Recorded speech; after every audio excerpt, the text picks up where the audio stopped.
Bismillahirrahmanirrahim. Inni khaliqun basyara. Inni khaliqun basyara. Sayalah yang akan mencipta basyar, manusia. Saya pernah sampaikan bahkan di tempat ini, manusia di dalam Quran disebut dengan 5 nama.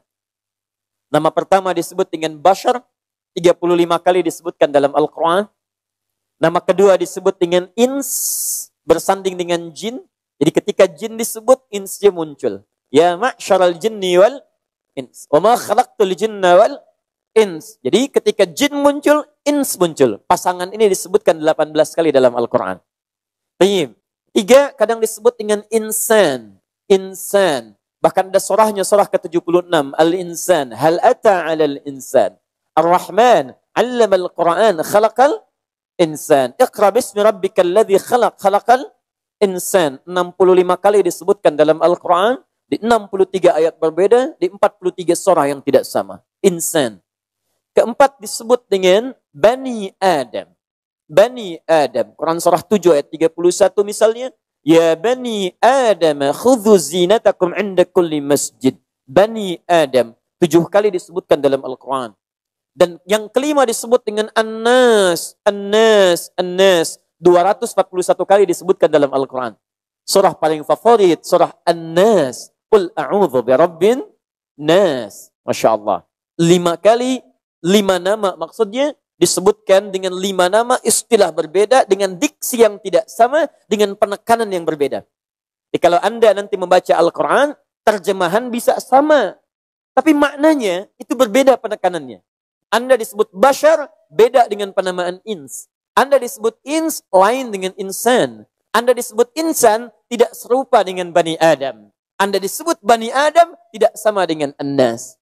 Nah sekarang ketika Allah mengatakan saya akan mencipta manusia, Allah langsung menyebut dirinya dengan Khaliq. Quran surah 15 Al-Hijr ayat 28. Wa idh qala rabbuka lil malaikati inni khaliqun basyara. Saya Khaliq, saya yang mencipta manusia. Jadi keterangan pertama, kalau kita bertanya siapa yang mencipta manusia, jawaban kita siapa? Allah. Siapa Khaliq? Allah. Dan semua manusia ketika ditanya, karena Allah menyebut saya mencipta manusia, maka fitrah manusia akan cenderung ketika ditanya siapa yang menciptakanmu, dia akan mengembalikan kepada Allah Subhanahu wa taala. Orang yang belum kenal Allah, dia akan memanggil dengan kalimat yang berbeda karena belum mengenalnya. Minimal dia sebut Tuhan. Minimal dia sebut Tuhan. Karena itulah nanti ketika Allah menyebutkan Tuhan akan dikembalikan kepada Allah Subhanahu wa taala. Ya, la ilaha illallah. Ya, Quran surah ke-47 ayat 19. Fa'lam annahu la ilaha illallah. Fa'lam, Anda mesti tahu annahu, bahwa sesungguhnya ditetapkan la ilaha, tidak ada Tuhan yang layak disembah, yang diakui, yang punya nama khusus kecuali illallah, Allah. Karena itu nanti dalam ilmu tauhid, turunan dalam cabang bahasanya, fiqh lughatit tauhid, fikih bahasa khusus membahas tentang tauhid. Ini satu resep saya berikan hari ini. Saya berikan satu rahasia penting dalam ilmu tauhid di bidang bahasanya. Saya bagi untuk kita saja hari ini. Ini rahasia sebetulnya. Baik. Jika Anda ditanya, apa buktinya Allah satu-satunya Tuhan dan tidak ada yang lain yang dibenarkan sebagai Tuhan? Perhatikan, satu yang luar biasa yang membuktikan Allah sebagai Tuhan dan tidak kita bisa akui yang lain sebagai Tuhan, salah satunya nampak pada penamaannya. Allah memiliki nama khusus yang dengan nama ini akan menunjuk langsung kepada Allah Zat yang mencipta dan layak disembah, yang tidak serupa dengan nama-nama lainnya. Apa di antara cirinya? Perhatikan baik-baik. Dan inilah jawaban dari Al-Quran ketika Nabi ditanya oleh masyarakat Quraisy pada saat itu.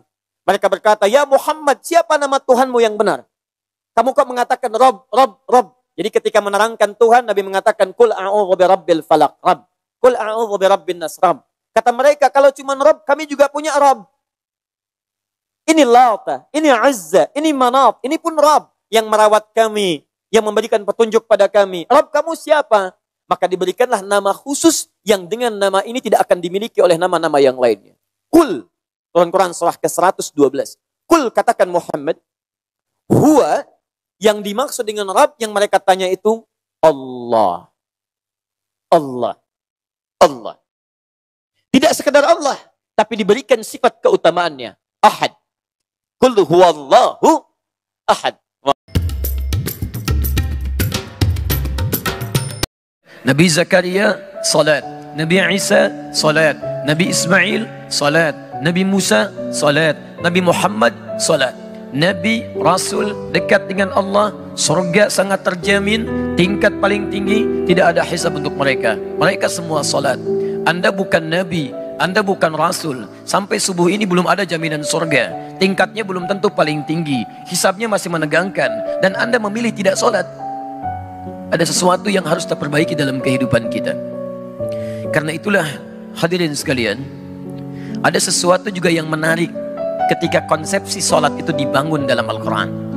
Ternyata Masya Allah, perintah salat kepada para nabi dan rasul yang kemudian diteruskan pada umatnya, itu umumnya seringkali diawali dengan pengenalan Allah terlebih dahulu sebelum ibadah salat itu ditunaikan. Perhatikan kembali ketika Allah firmankan kepada Musa alaihi salam, sebelum Musa diperintahkan untuk salat, terlebih dahulu Allah mengenalkan dirinya supaya diketahui dalam salat itu siapa yang disembah, supaya dikenal siapa yang disembah, supaya dirasakan kenikmatan saat menyembahnya, supaya dihadirkan kekhusyuan saat menyembahnya. Maka Allah firmankan, innani anallah. Allah perkenalkan dirinya, saya ini Allah. La ilaha illa ana. Tidak ada Tuhan yang layak disembah kecuali saya. Fa'budni, sembah saya. Perhatikan, kalimat perintah minta menyembah diawali dengan pengenalan terlebih dahulu tentang Allah subhanahu wa ta'ala. Siapa Allah? Dikenalkan aspek ketuhanannya, dikenalkan rasionalitas kenapa mesti menyembahnya, diberikan sifat-sifatnya supaya diperkenalkan agar khusyuk dalam menyembahnya. Baru kemudian muncul kalimat wa aqimis shalah, tunaikan salat. Cukup menarik. Dan semua demikian. Bahkan fase salat di masa Nabi SAW, ini yang paling menarik. Sebelum diperintahkan salat, setahun sebelum hijrah ke Madinah Al-Munawwarah itu, dalam usia Nabi 52 tahun, setelah 12 tahun berdakwah di kota Mekah, ternyata perintah salat tidak langsung diberikan saat Nabi diangkat jadi Rasul, tapi justru diberikan perintah untuk mengenalkan Allah terlebih dahulu pada masyarakat hampir selama 12 tahun. Baru kemudian muncul perintah untuk menunaikan salat. Hadirin, inilah yang kita jadikan bahasan pada subuh ini. Mengapa kemudian Allah perkenalkan terlebih dahulu tentang konsepsi ketuhanan, konsepsi penyembahan, sebelum turun perintah untuk menyembahnya. Saya ingin tunjukkan sedikit saja perbedaan orang dulu salat dengan orang sekarang salat. Dulu, orang salat karena mengenal Allah terlebih dahulu, memahami bagaimana cara menyembahnya, maka kenikmatan salatnya Masya Allah ketika ditunaikan, khusyuk sungguh tak terlukiskan. Ada orang ketika salat tiba-tiba lewat anak panah, dia tidak bergeser sedikit pun dalam salatnya. Ada orang yang kemudian dalam salatnya terhunus pedang, dan dia Masya Allah masih meneruskan salatnya. Ada orang ketika dalam salatnya terkena duri, sebelum salat durinya akan dicabut, Masya Allah dia masih merasakan kesakitan. Tapi ketika menikmati salatnya, kawannya mengatakan, saya tahu kapan waktunya duri itu akan dicabut. Ketika dia mulai bertakbir kemudian durinya dicabut, Allahu Akbar, tidak bergeser sedikit pun, tidak berubah rona wajahnya, tetap dalam keadaan salatnya. Bahkan ada orang yang ketika mulai bertakbir, kisah ini nyata seluruhnya, dia mengucapkan Allahu Akbar. Abu Dawud nomor hadis 857. Fayaqulu Allahu Akbar, maka dia bertakbir Allahu Akbar. Saat kalimat Allah diucapkan, itu bisa bergetar tangannya. Dan kata Nabi, orang ini masuk surga tanpa hisab. Pahanya tidak sebanding dengan amalan umat manusia.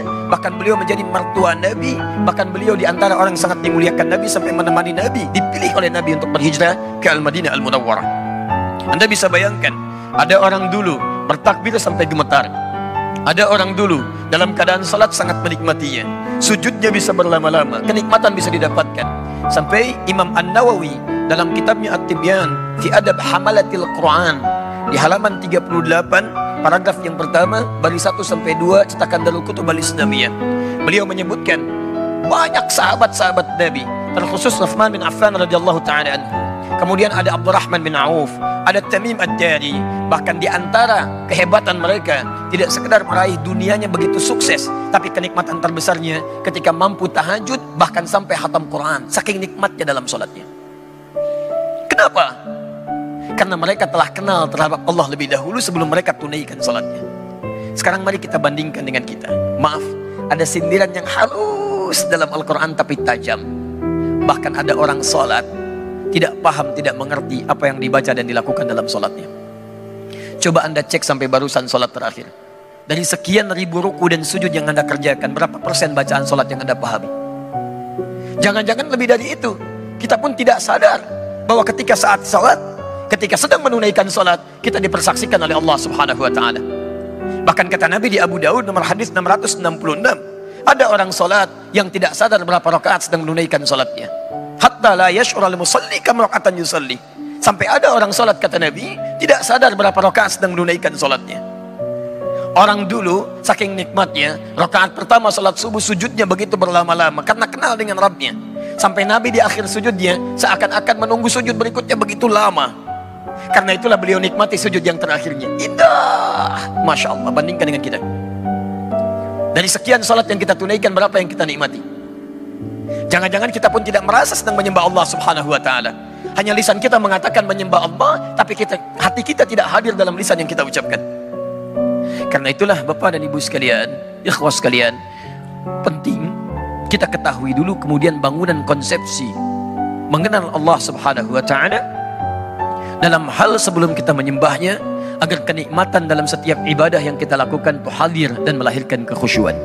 Karena itulah ibadahnya disebut dengan salat, terambil dari kata silah.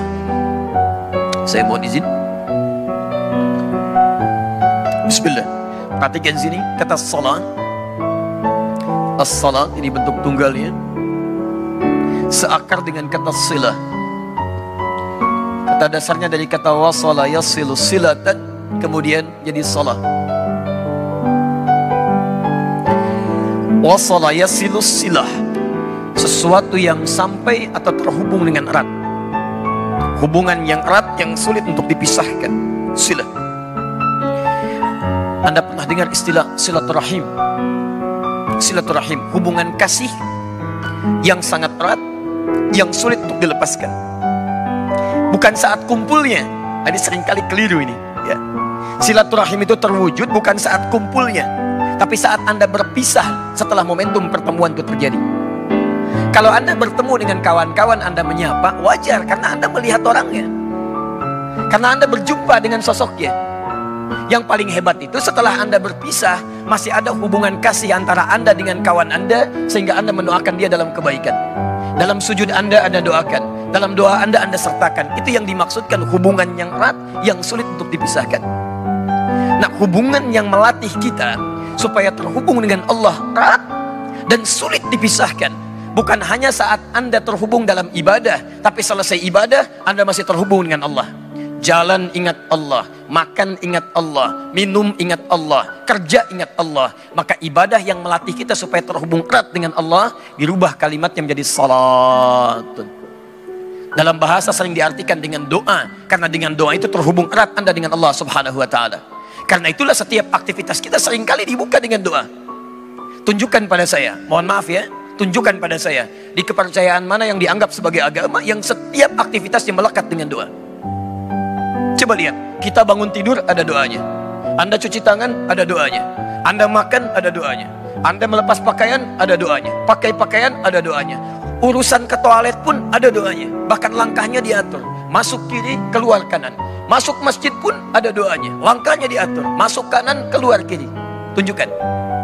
Dan doa itu bukan sekedar kalimat yang diucapkan, tapi itu bangunan kita, konsepsi kita antara kita dengan Allah supaya ada ikatan. Bahkan kata Nabi, lihat kalimatnya, saat Anda tidak tahu doanya pun cukup ucapkan kalimat Allah. Kullu amrin dzibalin la yubda'u fihi bi bismillahirrahmanirrahim fahuwa abtar. Setiap perbuatan baik yang tidak diiringi kalimat Allah di dalamnya, bismillahirrahmanirrahim, paling singkat bismillah, abtar, terputus hubungan dia dengan Allah, gak ada nilai pahalanya.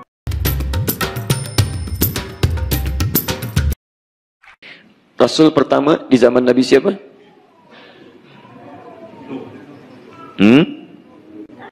Oh, coba ingat-ingat lagi ya. Kalau belum ingat, katakan wallahu a'lam. Nah, itu paling gampang ya. Waktu kita tipis subuh ini. Antum kebanyakan mikir habis nanti ya. Terus assalamualaikum aja di akhir. Ayo, Nabi Adam atau Nabi Nuh? Yang Nabi Adam angkat tangan. Yang Nabi Nuh? Baik. Baik, Rasul pertama itu Nabi Nuh alaihissalam. Kalau Nabi Adam bukan Rasul. Beliau Nabi. Apa beda keduanya? Nabi diberikan risalah untuk pribadinya. Jadi tidak menyebarkan pada umatnya. Sedangkan Rasul diberikan risalah untuk menyampaikan dan membimbing umat. Risalah untuk umat. Kenapa Nabi Adam tidak menjadi Rasul? Karena Nabi Adam itu manusia pertama yang turun ke bumi. Siapa umat yang mau dibimbing? Paham ya? Karena itu nanti di zaman Nabi Nuh alaihissalam berganti generasi, di situ kemudian ada Rasul diturunkan. Baik ya, dengan beragam umat, laki-laki, perempuan, dengan segala keadaannya. Karena itu, Quran, surah keempat An-Nisa, ayat 163. Ini simpelnya setiap Nabi dan Rasul yang diutus dari Nabi Nuh sampai ke Nabi Muhammad SAW. Inna awhayna ilaik, Muhammad, kami wahyukan kepadamu, kama auhayna ila Nuhin, bukan ila Adam. Sebagaimana kami telah berikan risalah kepada Nuh wan nabiyyina min ba'di, dan nabi-nabi setelahnya. Kenapa kemudian dimulai dari Nabi Nuh? Karena risalah dimulai dari Nabi Nuh alaihissalam. Tapi Nabi Adam pun nabi, dipilih oleh Allah. Karena itu ditegaskan di Quran surah ke-3 Ali Imran ayat 33, paling kiri di pertengahan, agak sedikit ke atas. Di sini diisyaratkan Adam nabi, Nuh nabi, dan di situ pun ada keluarga besar Nabi Ibrahim, yang dari keluarga besar itu diturunkan sampai ke Nabi Muhammad SAW. Ya, innallaha astafa, sungguh Allah telah memilih. Ada istafa, ada ikhtara, itu beda. Kalau ikhtara pilihan biasa, umum sifatnya. Misal, ana ikhtartu rajulan liyadhhab ila Cimahi. Saya tunjuk seseorang, saya pilih seseorang untuk pergi pagi ini ke Cimahi. Maka orangnya disebut dengan mukhtar, yang terpilih. Tapi kalau pilihan itu untuk membawa misinya terkait dengan hal-hal spiritual, hablum minallah, maka kalimatnya berubah dari ikhtara jadi istafa. Orangnya disebut dengan Mustafa. Karena itu diantara makna dan nama-nama yang melekat pada Rasul, termasuk Rasulullah SAW disebut dengan Al-Mustafa, yang terpilih diberikan risalah. Inna Allah astafa Adam. Allah pernah pilih Adam. Adam dipilih oleh Allah. Ya, melekat pada dirinya pilihan untuk turun sebagai manusia pertama, membawa misi kehidupan. Maka dipilih beliau dengan kalimat istafa, menunjukkan beliau Nabi. Wa Nuh, dan Nuh. Lihat, Nuh dipilih. Perhatikan baik-baik, dibuat dengan huruf ataf, dilekatkan dengan hukum sebelumnya. Nuh sama dengan Adam. Sama dari sisi apa? Level kenabiannya. Jadi Adam Nabi, Nuh Nabi. Hanya karena Nuh diberikan risalah untuk umat, ada tambahan bagi dirinya menyampaikan risalah untuk umatnya.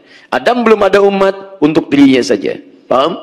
Baik, jadi Nuh Rasul pertama, Adam Nabi pertama. Dari Nuh ke Adam alaihi wassalam, itu ada kisaran 5-6 generasi. Nuh bin Mikhlil, bin Matushada, bin Qinan, bin Anwas, bin Thith, bin Adam alaihissalam. Paham? Baik. Kemudian wa'ala Ibrahim, dan keluarga besar Ibrahim. Keluarga besar Ibrahim dipilih oleh Allah Subhanahu wa taala. Kenapa disebutkan keluarganya? Karena memang dari turunan keluarga ini juga ada orang yang menjadi nabi, ada orang yang menjadi rasul. Dia punya misi, punya pilihan. Karena itu teman-teman sekalian, dari dua jalurnya, baik itu Sarah ataupun Hajar alaihi wassalam, turun keturunan jadi nabi, bahkan juga jadi rasul. Dari Sarah misalnya lahir Ishak alaihi salam, dari Ishak lahir Yaqub, dari Yaqub lahir Yusuf, dari Yusuf geser sedikit ke kanan dan Zakaria. Zakaria punya kemenakan namanya Imran. Imran menikah dengan Hanna, lahir Maryam. Maryam melahirkan Isa alaihi salam. Geser lagi paling kiri lagi ada Musa. Kemudian turunannya ada Daud, ada Sulaiman, terus sampai dengan ke bawahnya. Kemudian dari sisi Sayyidah Hajar ya alaihi salam, turun siapa? Nabi Ismail alaihi salam. Dari Nabi Ismail muncul Nabi Muhammad sallallahu alaihi wasallam. Muhammad bin Abdullah bin Abdul Muttalib bin Hashim bin Abdul Manaf bin Qusay bin Murrah bin Kilab bin Ka'ab bin Ghalib bin Fihr bin Malik bin Nadar bin Kinana bin Khuzaimah bin Mudrikah bin Ilyas alaihissalam bin Nizar bin Mudar bin Ma'ad bin Adnan bin Addi bin Adri bin Muqawwam bin Nahur bin Tarikh bin Ya'rub bin Yasjub bin Nabit bin Ismail alaihissalam bin Ibrahim alaihissalam. Ibrahim ke Nuh alaihissalam ada 6 sampai 7 generasi lagi. Bin Azar atau bin Nahur bin Abir bin Kinan bin Arfakhshad bin Sam bin Nuh alaihissalam. Jadi semuanya saling berkaitan, terkait berkelindan sampai menuju kepada Adam alaihissalam. Di kitab pun kalau diurut-urutkan nasab antum sampai ke Nabi Adam. Karena itu disebut dengan Bani Adam. Betul, gak usah ketawa, memang betul ya. Kalau mau cari silakan cari nasab antum sampai ke Adam. Ya paling mungkin sebelum kiamat kurang 2 hari belum ketemu. Baik. Ya, tapi poinnya begitu. Poinnya demikian. Jadi nyambung. Pilih. Jelas sampai sini? Wa ala Imran 'alal alamin, dan keluarga besarnya Imran. Keluarga Imran, karena dari Imran ada Isa alaihissalam. Dan Imran dipilih oleh Allah untuk menjadi manusia mulia, punya karamah walaupun bukan nabi. Paham? Alhamdulillah. Ini kita temukan dulu. Nah, pada masa Nabi Muhammad SAW, ayatnya spesifik diutus Nabi Muhammad, Quran surah kedua ayat 151. Kemudian Nabi Muhammad SAW, karena spesial untuk umat akhir zaman, isyarat akhir zamannya bukan hanya menegaskan kerasulannya, tapi juga dari sisi mu'jizatnya. Quran surah kedua ayat 185 disebut untuk manusia semuanya. Syahrul Ramadan alladzi unzila fihi al-Qur'an hudan linnas. Kalimatnya menggunakan nas. Di bulan Ramadan kami turunkan Al-Qur'an. Lihat dari sisi mukjizatnya saja, bukan sekedar wa ma arsalnaka illa rahmatan lil alamin, tapi sampai mukjizatnya linnas. Tadi malam saya sampaikan, manusia punya 5 nama. Kalau disebutkan nas 241 kali dalam Al-Qur'an, ini menunjuk pada semua manusia tanpa batas sampai kehidupan berakhir. Maaf, kalau Rasul sebelumnya itu hanya lokal sifatnya. Lokal, di kalangan tertentu saja. Jadi, daerah ini. Ganti generasi, Rasulnya beda. Bahkan nanti ada satu masa, satu zaman, Rasulnya bisa 2. Ingat, karena bisa beda tempat. Misal, zaman Nabi Ibrahim dengan zaman Nabi Lut, kan satu zaman. Nabi Lut keponakannya Nabi Ibrahim. Dua-duanya Rasul. Coba silahkan dicek. Saya tadi bacakan di rakaat kedua, Quran surah 51 Az-Zariyat, ya, dari ayat 15 sampai dengan ayat ke-28-nya. Kalau Anda baca ulang dari ayat 24 bahkan sampai dengan ayat 30-nya, Anda akan temukan bahwa malaikat itu datang ke tempatnya Nabi Ibrahim, mampir. Tujuan utamanya ke tempat Nabi Lut untuk mengazab umat Nabi Lut, tapi mampir dulu ke tempatnya Nabi Ibrahim. Ini menunjukkan bahwa satu masa bisa ada 2 rasul yang berbeda di komunitas yang berbeda. Tapi poinnya, setiap umat yang ada rasulnya sebelum Nabi Muhammad SAW selalu lokal tugasnya. Karena itu disebut kaumnya Musa, kaum terbatas di situ aja. Kaumnya Isa terbatas. Bahkan sebelum Nabi Muhammad itu Nabi Isa tugasnya cuma di sekitaran Palestina aja. Makanya kalau ada yang sekarang mengaku pengikut Nabi Isa sampai ke Indonesia, itu tersesat, kejauhan. Saya balik lagi ke sana, ya. Lokal. Nabi Muhammad tidak, semua untuk seluruh zaman, seluruh masa. Kalimatnya menggunakan nas. Ini. Kemudian bahkan spesial, beliau pun diisyaratkan oleh Nabi Ibrahim, Quran surah 2 ayat 129, disebut oleh Nabi Isa, Quran surah ke-61 ayat yang ke-6. Baik, namanya supaya tidak tertukar. Saya pernah jelaskan di pertemuan lalu, jadi saya tidak akan mengulas lagi supaya tidak terlampau lebar bahasan kita dan belum mengambil inti bahasan kita untuk hari ini. Alhamdulillah. Namanya, semua yang melekat ingat, bukan nama diri ya, tapi nama sifat. Saya pernah terangkan itu. Lihat baik-baik, kembali Anda lihat rekamannya. Ya ingat, semua yang melekat pada Nabi yang terakhir, beda dengan Nabi sebelumnya. Kalau Nabi sebelumnya rata-rata nama Zat, Isa, Musa, ya, kemudian Daud, Sulaiman, nama Zat. Nama Zat itu nama yang melekat pada seseorang sebagai identitas untuk membedakan satu orang dengan yang lainnya. Misal, ada Asep, ada Dadang. Ketika dipanggil Asep, yang menengok pasti Asep, bukan Dadang. Pak Asep, nengok Asep, bukan Dadang, untuk membedakan antara Asep dengan Dadang. Ya, Pak Asep, nengok Dadang. Agak aneh, kenapa Anda nengok? Nama saya Asep. Ya, kok Dadang? Ya itu panggilan sehari-hari. Mama bisa gitu kan? Nah, misal saja ya. Baik, nah ini nama sifat, bukan zat. Sifat adalah nama terkait dengan sifat atau karakter yang dominan melekat pada seseorang. Dipanggil sifatnya. Apa keistimewaannya? Kalau nama zat, meninggal orangnya, sosoknya bisa terlupakan. Tapi nama sifat, meninggal orangnya, sifatnya masih abadi. Orang jujur, orangnya meninggal. Tapi kan sifat jujurnya tidak. Coba kalau ada orang jujur, orang yang meninggal, sifatnya juga meninggal. Nggak akan ada lagi orang jujur di muka bumi ini. Terus, ini menunjukkan sekalipun Rasul ini sudah tiada ada, sudah meninggal, tapi sifat dan ajarannya abadi sampai dengan kiamat. Itu yang kita teladani. Jadi kita itu bukan mengambil orangnya, tapi kita mengambil tuntunan sifat dan risalahnya. Karena itu disebut dengan nama sifat, dengan nama Muhammad 4 kali dalam Al-Quran, di surah ketiga ayat 144, di surah ke-33 ayat ke-40, di surah ke-47 ayat yang kedua, di surah ke-48 ayat yang ke-29. Dan disebut dengan Ahmad di surah ke-61 ayat yang ke-6. Ingat, saya tegaskan ya, karena Ahmad itu nama sifat, Muhammad sifat terkait dengan sesama, berbuat baik secara sosial. Ya, Ahmad sifat baik hubungan dengan Allah, hablu minallah. Jadi tak terlukiskan bagaimana sifat ibadahnya ketika menyembah Allah. Nanti kita teladani ini saat kita turunkan menjadi materi kehidupan kita. Ingat, karena bukan nama zat, nama sifat, maka tidak membuka peluang bagi orang yang bernama Ahmad untuk mengaku Nabi. Awas kalau dipahami nama zat, nanti orang punya kesimpulan. Tuh kata Nabi Isa, Nabi terakhir bukan Muhammad, tapi Ahmad.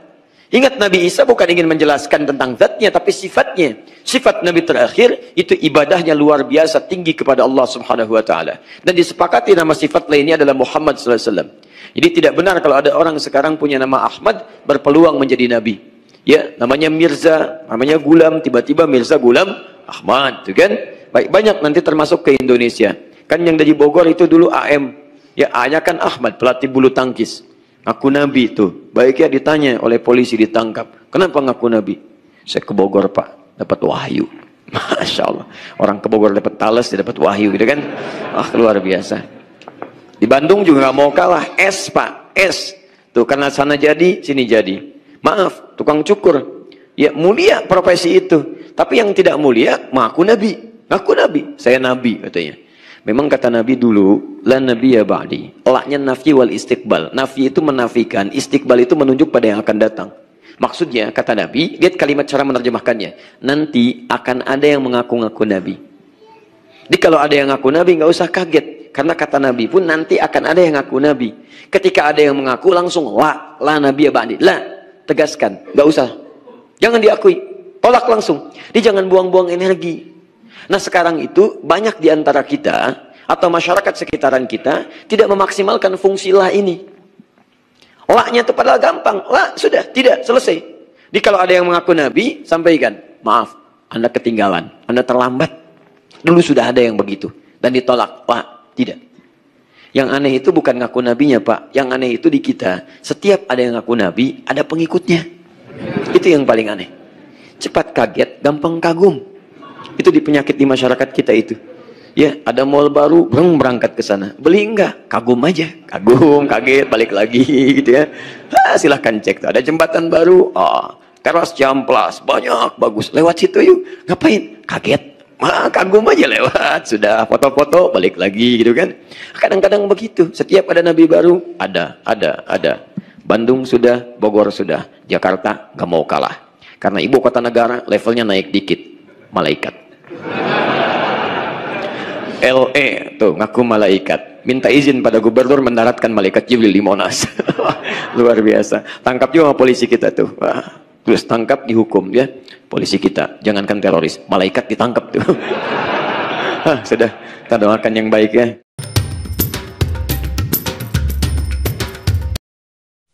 Ya Allah, ya Rahman, ya Rahim, ya Malik, ya Qudus, ya Salam, ya Mu'min, ya Muhaimin, Ya Aziz Ya Jabbar Ya Mutakabbir Ya Khaliq Ya Bari Ya Musawwir Ya Ghaffar Ya Qahar Ya Wahhab Ya Razaq Ya Fattah Ya Alim Ya Qabid Ya Basit Ya Khafid Ya Rafi Ya Mu'iz Ya Mudhil Ya Sami Ya Basir Ya Hakam Ya Adil Ya Latif Ya Khabir Ya Halim Ya Azim Ya Ghafur Ya Syakur Ya Ali Ya Kabir Ya Hafiz Ya Mukit Ya Hasib Ya Jalil Ya Karim Ya Raqib Ya Mujib Ya Wasi' Ya Hakim Ya Wadud Ya Majid Ya Ba'id Ya Syahid Ya Haq Ya Wakil Ya Qawi Ya Matin Ya Wali Ya Hamid Ya Musi Ya Mubdi Ya Mu'id Ya Muhyi Ya Mumit Ya Hayyu Ya Qayyum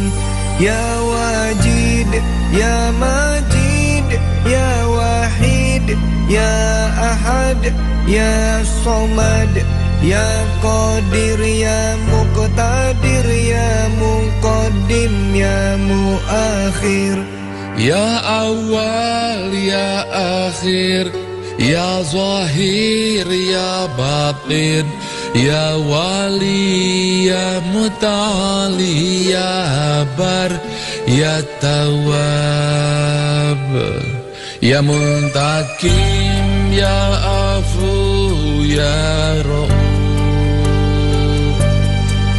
Ya Malikal Mulki Ya Dzal Jalali wal Ikram Ya Muqsim Ya Jami Ya Khani Ya Mughni Ya Mani Ya Dar Ya Nafi Ya Nur Ya Hadi Ya Badi' Ya Baqi Ya Waris Ya Rasid Ya Sabur Ya Allah Ya Allah.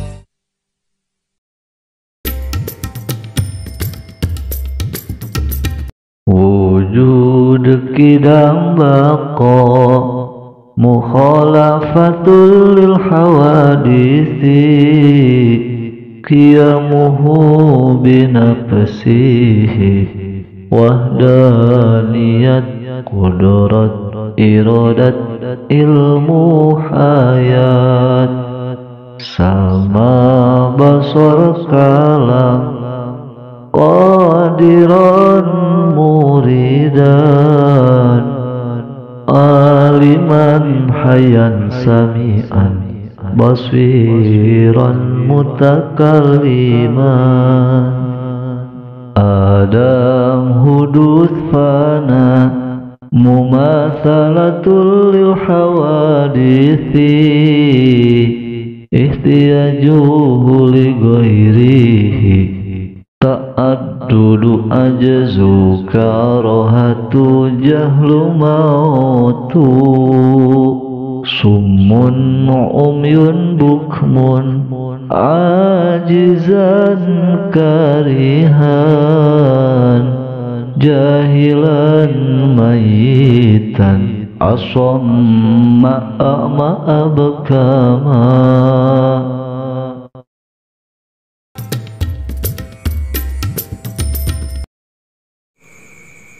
Satu, sifat wajib Rasul. Sifat wajib Rasul adalah sifat yang pasti ada pada diri seorang nabi atau rasul. Jumlahnya ada 4, yaitu 1. Shidik, artinya benar atau jujur. 2. Amanah, artinya dapat dipercaya. 3. Tabligh, artinya menyampaikan. 4. Fatonah, artinya cerdas. 2. Sifat mustahil Rasul. Sifat mustahil Rasul adalah sifat yang tidak mungkin ada pada diri seorang nabi atau rasul. Jumlahnya ada 4, yaitu 1. Kidhib, artinya bohong. 2. Khianat, artinya berkhianat. 3. Kitman, artinya menyembunyikan. 4. Baladah, artinya bodoh. 3. Sifat jaiz Rasul. Sifat jaiz Rasul adalah sifat kemanusiaan para Rasul. Maksudnya, Nabi dan Rasul adalah seorang manusia biasa yang juga memiliki sifat kemanusiaan seperti manusia pada umumnya. Sifat jaiz Rasul ada 1, yaitu a'radul basyariyah. Contohnya, makan, minum, tidur, dan lainnya. Demikianlah penjelasan tentang sifat wajib, mustahil, dan jaiz para Rasul. Mudah-mudahan dapat bermanfaat. Wallahu a'lam. Wassalamualaikum warahmatullahi wabarakatuh.